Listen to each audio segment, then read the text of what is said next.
Hi everyone, Alice Psych here.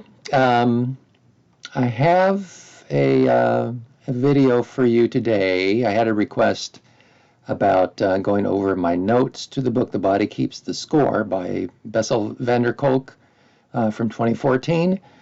So I'm going to just lay out my notes, but it's going to sound very bullet-like, bullet statements. So it's not going to be like some sort of discourse or anything like that. So just so you know, and this is for informational purposes only. I'll probably do this in a couple of parts because there's a lot of information here. I think it's really good information, but it's going to be somewhat fragmented, I guess, just itemized. So I'm just going to lay it out and just go through a whole bunch of these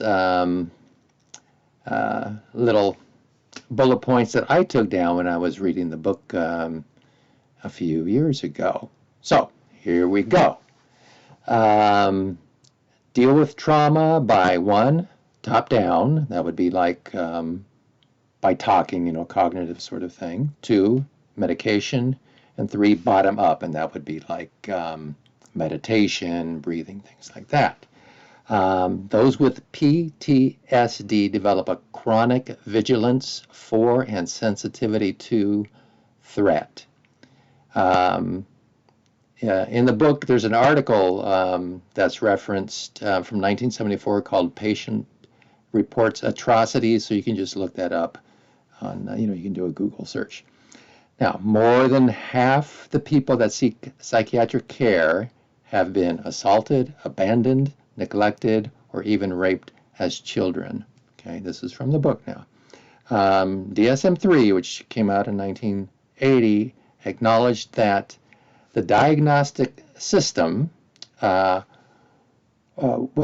imprecise, so it shouldn't be used for forensic or insurance purposes. But that was obviously short-lived because now the DSM is. But I guess those responsible for the development of DSM were acknowledged it really wasn't a precise diagnostic system, at least at that time. Traumatized people keep secreting large amounts of stress hormones, think cortisol, long after the actual danger has passed. The long-term benefits long-term effects, I should say, not benefits, long-term effect wreaks havoc with health. And eventually cortisol does not return to normal levels, so it's not available to deal with stressful situations when you actually would need it. Prozac had no effect on VA PTSD patients. Scans showed that Broca's area, speech, expressive speech, is in the frontal lobe, usually the left hemisphere. It went offline whenever a flashback was triggered, much like a stroke. Expressive language is affected. When a traumatized person is reminded of the past event, he may strike out as furious, enraged, or ashamed because the right brain processes the event. So that person may not be able to recognize that they are re-experiencing the past event because the left brain has shut down. Okay, interesting stuff. Age 7 is the age of reason. The neocortex is developing and language is coming much more into play. Mirror neurons can make us vulnerable to others' negativity. Okay. A lot of little gems here. The triune brain is the prefrontal cortex, limbic brain, brain stem. I actually did a video on this because there was some misinformation about the triune brain, if you want to look that up. Pathway to the amygdala, the low road, basically. It's like the limbic system. This is extremely fast, when it activates. Okay. And I think I have a video on amygdala hijack. But the emotional part hits us quickly rather as opposed to the thinking part that kind of is a little slower. Pathway to the frontal cortex, the high road, takes longer in the midst of an overwhelmingly threatening experience. So we're reacting before we're thinking. Okay. Lot of examples too. You know, like if you're hiking and you see a stick, but you think it's a snake, you know, you're jumping back or something like that, and then you know you have time to process it and say, oh, it's just a stick, but your low road limbic system is kicking into gear quickly. By the time we realize there is a threat, our body may already be on the move. Okay. The amygdala can misinterpret threats. We can go into fight or flight mode. And, you know, it's a pretty typical thing about most people don't like giving speeches, you know, so you might get into this kind of panicky feeling. You know, your amygdala might be kicking in, even though there is no real threat there. Breathing is one of the few body functions under both conscious and unconscious, or conscious and automatic control. Let's get that right. And I still didn't get it right. Conscious and autonomic control, okay? Scratch what I said the first time. Okay. Sensing, naming, and identifying is the first step to recovery. Okay. All right, I've still got a lot of notes, so I'm just going to go a little bit longer, and then I'll cut it off for another part later. Okay. Being grounded while revisiting a trauma helps deal with the trauma. Okay. The sympathetic nervous system is responsible for arousal. The SNS moves blood to the muscles for quick action, partly by triggering the adrenal glands to squirt out adrenaline, which speeds up the heart rate and increases blood pressure. Now, the parasympathetic nervous system, the PNS, promotes self-preservation. It triggers acetylcholine,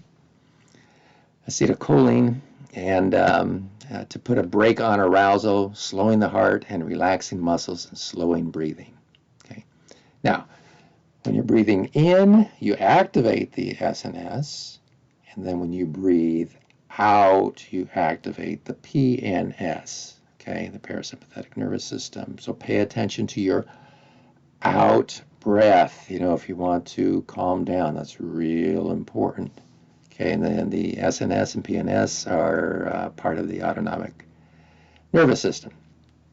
Now, polyvagal theory explained why a kind face or a soothing tone of voice can dramatically alter the way we feel. Human beings are very attuned to subtle emotional shifts in the people around them.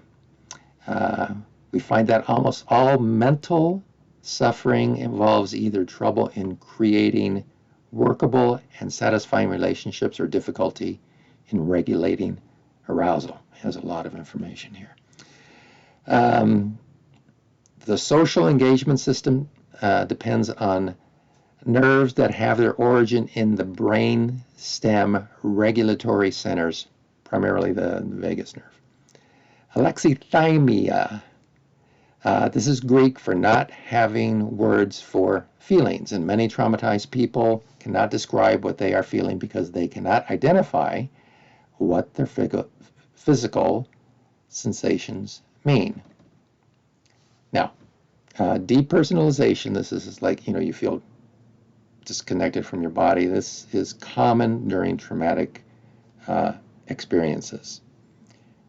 Physical self-awareness is the first step in releasing the tyranny of the past, as van der Kolk puts it. Start by noticing and then describing the feelings in the body, not emotions, but physical sensations. Okay. Medications may blunt sensations. Abused kids are often hyper alert to the slightest facial features of anger. Okay, important things to know. The more secure children are to their mothers, the less painkillers are needed. Now, the way he lists this, the hostile, intrusive mothers were more likely to have childhood histories of physical abuse and or of witnessing domestic violence, while the withdrawn, dependent mothers were more likely to have histories of sexual abuse or parental loss, but not physical abuse. Okay. Emotional withdrawal of the mother is the most powerful predictor of mental instability in their adult children. It has the most profound and long-lasting impact. And finally, for this part one segment, emotional distance and role reversal, in which mothers expected the kids to look after them, were specifically linked to aggressive behavior against self and others in the young adults. Okay, so really a lot of information right there just from a couple of pages of my notes. Obviously, you're going to get an awful lot more information, by reading the book, but this kind of gives you a little nutshell about what to expect. And this is just the first part, and I'll do another part at a later time. Okay? Thanks.